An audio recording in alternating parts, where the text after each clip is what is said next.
ગામ આણંદ પર નિકાવા. મારું નામ વિશાલ પટેલ. આ મારા પત્ની છે સોનલ જેસડિયા. એમને છાતીમાં દુખાવો થઈ ગયો હતો અને એક સાઈડનો પગ ખોટો થઈ ગયો હતો. આ મહેતા સરની હોસ્પિટલમાં આવ્યા, સારવાર સારી મળી. શું શું તકલીફ હતી થોડી વિગતવાર વાત કરો. તમે જે આવ્યા ત્યારે કેટલા વખતથી હતું, શું હતું, બધું કયો. 8 દિવસથી તકલીફ હતી. આવ્યા ત્યારે તો મને ઘણું બધું કીધું હતું, તમે યાદ કરો. 8 દિવસથી જ હતી, પણ ઘણી બધી તકલીફ હતી. પગ નહોતો ચાલતો, બોલતા નહોતા, છાતીમાં દુખાવો હતો, આંખો બહુ ઓછી ખુલતી હતી. તમે કયો તમને શું શું થતું હતું આવ્યા ત્યારે.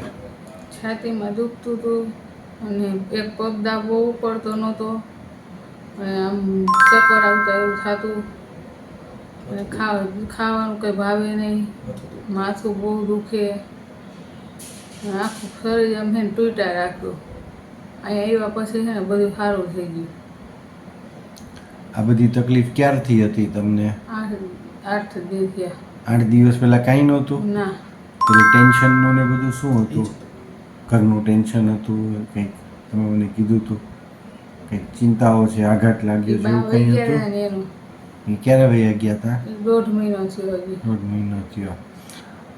અહીંયા આપણે શું શું સારવાર આપી તમને. બધી કમ્પ્લીટ. કોઈ સ્ટાફ સારો હતો, અને સરનું કામ સારું હોય. અહીંયા કેટલા દિવસ રોકાણા અને શું શું સારવાર આપી. 3 દિવસ રોકાણા. સારવારમાં સરે બાટલા, ઇન્જેક્શન અને દવા બહુ સારી કરી. કેટલા ટકા સુધારો છે. સુધારો 2-3 દિવસ રોકાણા ને એમાં 60 થી 70% સુધારો. આપણે જે સારવાર આપી એમાં કોઈ સાઈડ ઇફેક્ટ કે કંઈ રિએક્શન. ના, કોઈ જાતનું કાંઈ નહીં હો. કોઈ કોમ્પ્લિકેશન થયું હોય કે કંઈ તકલીફ પડી હોય. કોઈ કશું તકલીફ નહીં. સ્ટાફ ટાઈમસર આવી જાય ટ્રીટમેન્ટ માટે કે બોલાવવા જવા પડે વારે વારે. એ એના ટાઈમે જ આવી જતા. ધ્યાન આપે છે પૂરતું. ધ્યાન. હવે આટલી બધી તકલીફ સાથે આવ્યા હતા તો અમે તમારી પાસેથી કોઈ 2 પૈસા વધારે કઢાવવા માટે કોઈ ખોટી તમને સલાહ આપી હોય, નહીં. કંઈ માર્ગદર્શન એવું કે જેમાં તમારા પૈસાનો વધારે ખર્ચો થઈ જાય. ના, એવું કાંઈ નથી. કંઈ રિપોર્ટ બી કરાવ્યા હોય કોઈ જાતના. રિપોર્ટ નહીં. તમને 1 રૂપિયાનો આડોઅવળો ખર્ચો ક્યાંય કરાવ્યો હોય. નથી કરાવ્યો.